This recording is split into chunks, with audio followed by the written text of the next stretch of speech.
this up other than everybody is doing their homework, they're reading it, and they know instinctively that the money is being spent that we do not have. They're driving our kids and our grandchildren into debt, into poverty.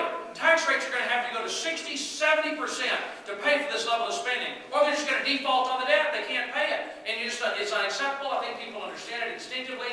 And now, because of the internet and the communication tools we have available to us, we can see in all the little dark corners. Let me take another one, another question. Yes, ma'am, over here for this section. And I'll see if I can reach you with the microphone. Thank you, Congressman. I just wanted to say that if we're going to get ready for the next election cycle, let's also give the American people something to vote for. We're all complaining about what this man is. We know his agenda. We know what's going on in this administration. But can we come up with something like another contract for America, make clear distinctions in the Republican Party, get rid of the rhinos, and have people make a damn difference between us and the Democrats, and that we can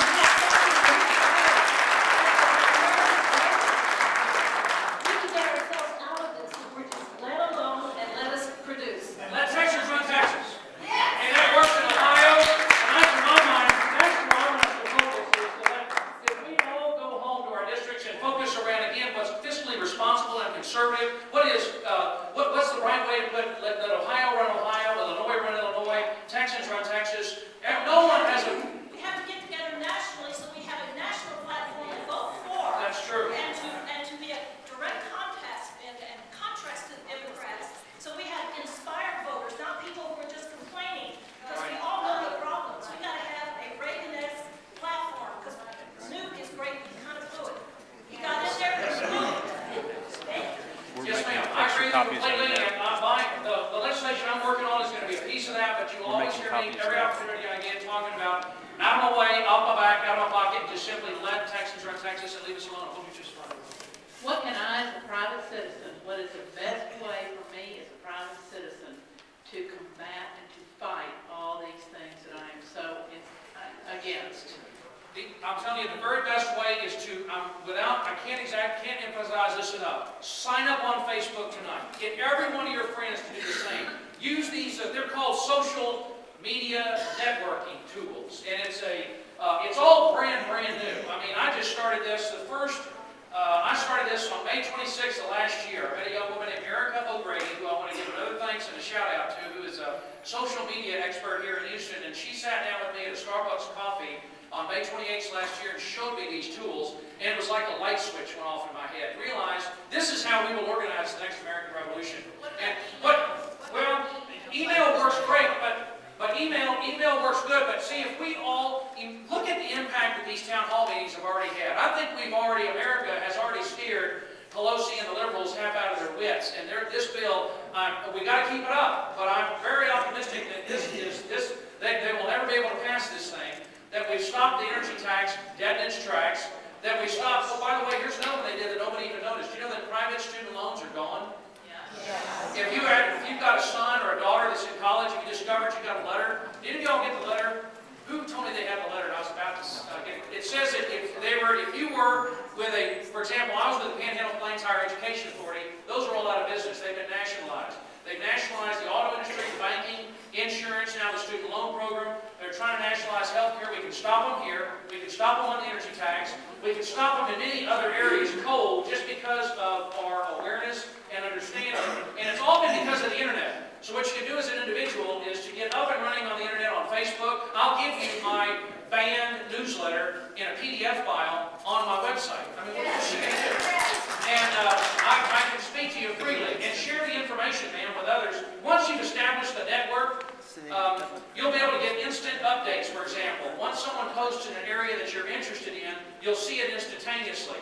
And it's going to be self-organizing. It's like Wikipedia. Are you familiar with Wikipedia? Think about Wikipedia. The model that we're going to be using is Wikipedia, where each one of us have something vitally important, some background skill, some knowledge that we contribute to the pool. I'm convinced the most powerful tool for organizing organizing all of us and taking back the government for we the people that I've just about ever seen. It's really, get on Facebook. Yes, ma'am, please.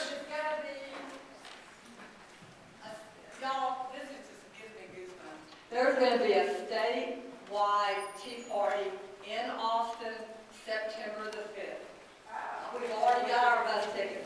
Haiti Tea Party is organizing the bus. Different tea parties around town have got different things they're responsible for. So if you go to Houston Tea Party, and you can find the links, and I can only imagine how many people will be there. They're going to take the buses and put it down Commerce Avenue, and like a caravan up to the county. And it's all being organized on the internet. It's almost exclusively, again, being organized over Facebook, over all these social media tools, over blogs. Sure. And again, it's all spontaneous just because people are highly educated, they're informed. We just can't let it slide up. And the key to it is sunlight.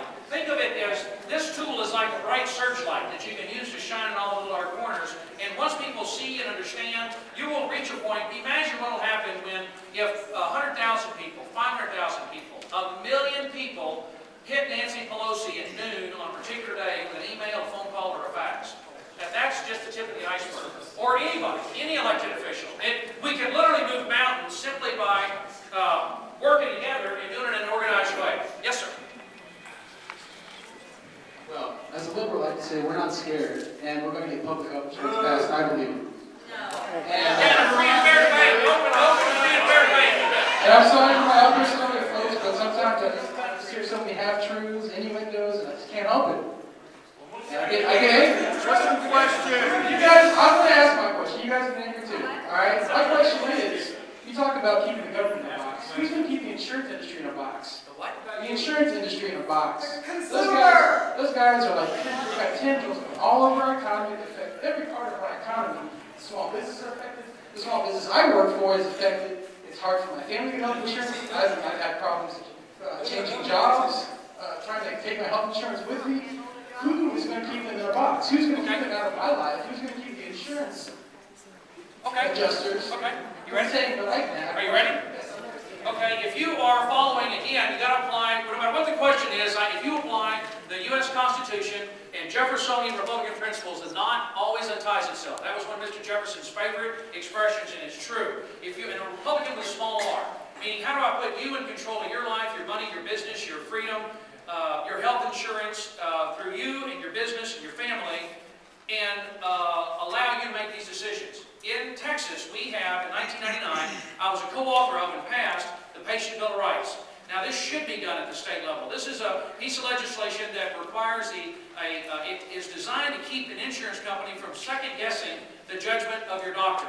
And we've got, in Texas, one of the strongest pieces of legislation in the nation that keeps, for example, a classic example that I remember that came up before the bill passed. There was a gentleman who was actually referred to a cardiologist by his general practitioner, and the insurance company refused to pay for the referral.